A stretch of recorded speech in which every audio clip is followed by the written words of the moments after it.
Hello and welcome to Stretford Paddock. My name is Joe and I am here at Old Trafford this morning for the Paper Talk. And our first bit of news is Juan Mata's potential move from Manchester United to Turkish side Fenerbahce. Now this has been reported in Turkish outlet, let me get this right, Sansuruz Football. Now Sansuruz Football is that's a publication we've all been reading for a very long time. We all get our subscription every week it hits the table. Sansuruz Football's here. We're also excited to read it.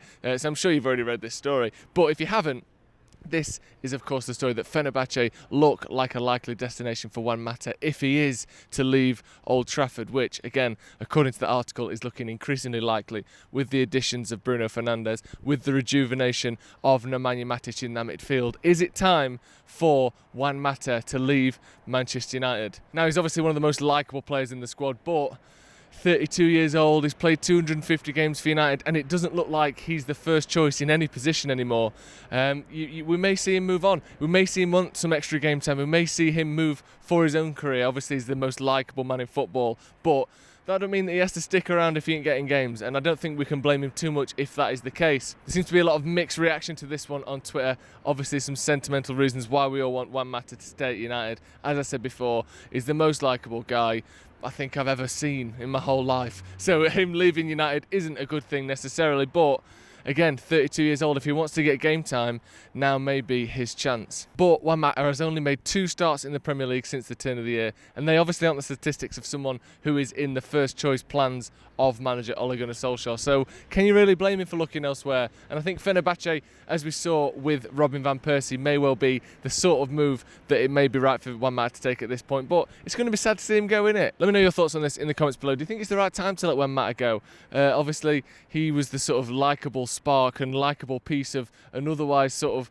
unorganised, disinterested bunch of the last few years. With the tides maybe turning at Manchester United in recent months, is it time for Juan Mata to sort of go, you know what, I've stood you in good stead, I've waited until it looks like things were turning around, and now I'm off to get a few games in Turkey? Let me know what you think in the comments below. On extra then, and this is one coming out yesterday, that Bruno Fernandes has won Manchester United's Player of the Month for the 3rd consecutive month. Every single month he's been eligible, he's won it. And there's no real surprise, is it? But it's just a testament to exactly how important he's become at Manchester United immediately. The biggest impact that we've seen at Old Trafford, arguably for 20 years or so as a Manchester United player, and the change and the difference that he's made to this squad since coming in has been absolutely staggering. Like I said, every single month he's been eligible, he's won it. There was no Player of the Month for April, there was no Player of the Month for May for obvious reasons, and every single time he's been available, he's won it. He's also nominated for the Premier League Player of the Month, he's also nominated for the Premier League Goal of the Month. I reckon they probably thought about getting him in for Premier League Manager of the Month as well, but it's a bit disrespectful to Solskjaer, who is also actually nominated for that award. But it just goes to show the sort of immediate impact that Bruno's had at Manchester United since coming in.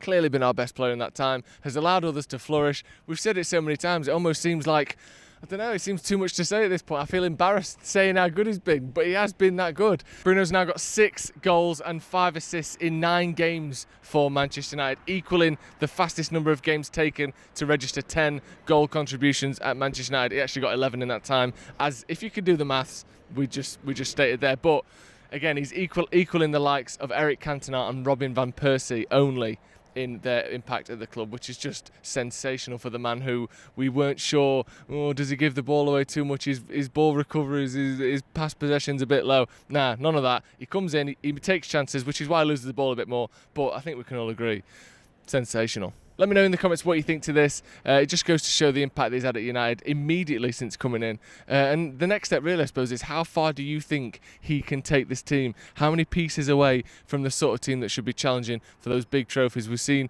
that we've still got a push this season for the Europa League. We've still got a push for the FA Cup semi-final coming up in a few weeks. But looking forward, this man who's got now 3 Player of the Months in a row, again nominated for 2 Premier League Player of the Months in a row, which he did win the last month it was available. It's almost too much. It's hard saying all these words. Too many of the months, players of this, goals of this. He's been completely brilliant since he came in. And again, how far can he take this Manchester United side? And finally then today, this is the news that Nemanja Matic has signed a 3-year contract extension at Manchester United. He's been in great form since the turn of the year, being a big part of the 16 games unbeaten that we've seen ourselves in. And he's been rewarded for that with a somewhat surprising 3-year deal. I think a lot of people maybe saw some sort of contract extension coming from him, but is a 3-year deal a lot for someone who is 31 years old? And let's not forget, in the not too distant past, has shown signs of ageing. I don't think there'll be too many people complaining about the fact that he's going to be at United a little bit longer. He's proven himself to be the best option we've got in that number 6 role, alongside Paul Pogba, just behind Bruno Fernandes, allowing those two players to create a lot whilst he sweeps up all the pieces. United have averaged, I think, around a goal every 28 minutes when Bruno and Pogba have been in that midfield together, and obviously Matic has played a big part in that as well. So yeah, I think we're all happy to see him stay a little bit longer. I think the 3 years is a bit of a surprise, isn't it? Let me know what you think to that specific part of this story, because we're used to seeing at United, you get a sort of 1-year rolling contract. Once you hit that 30 mark, we'll keep an eye on you and let you know. But is it maybe a sign that United aren't necessarily the definite draw they once were? Obviously, in the past, we could rely on the fact that any player that we were given a 1-year contract to would be happy to stay and would choose to stay at Man United. But maybe United have looked at this and thought, you know what? If he has a really good season this year, someone else might try and buy him. Or if he has a really good season next year, there's no guarantee that he will stay on a 1-year rolling contract.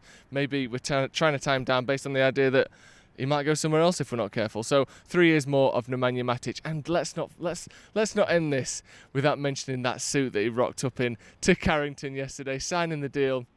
Looking like something out of The Godfather. Absolutely stunning piece from Nemanja Matic yesterday. I think everyone's happy with this one. Again, let me know specifically what you think to that 3-year duration of this. Is it a bit of a long one for someone who, like we said, is 31 and has shown signs of ageing in the past? Signs of ageing sounds like I'm selling some sort of face cream. I'm not, but you know what I'm talking about. We saw him against Everton last season. Not too many people were sure that he would be here this season, but he is. And like we said, he's been a huge part of this 16-game unbeaten run, and he's been rewarded for that. Right, before I go then, make sure you check out the Tier 1 Transfer Podcast at 4 o'clock today. That is going to be Jay and Ronaldo interviewing some of the biggest guests in journalism, those Tier 1 sources, those people who really know what they're talking about. Make sure you check that out. That is coming every Tuesday at 4 o'clock, and we're starting with an absolute bang. So make sure you check that one out for the best sources, the best quotes, the best contracts, the best transfers, all that stuff coming from Stretford Paddock. That's going to be all from me this morning. Let me know what you think to these stories in the comments below. Juan Mata, is it time for him to leave Man United? I never thought of this. This is like the little gut punch, innit, in the story. You're watching it, 16 games unbeaten, everything seems to be going great, and then Uncle Juan lets you know, I'm not going to be here next season, boy, and then you have to start crying and you pretend that everything's all right and it's not. But maybe it's the right time for him to go. Obviously, he's had some good years at United, won a few trophies as well. Maybe not the ones we hope for, but he's certainly been a talisman and one of the most likeable characters at Manchester United in his tenure here. And 32 years old, like I said, is it time for him to go somewhere else and get some game time? Let me know what you think in the comments. See you in a bit.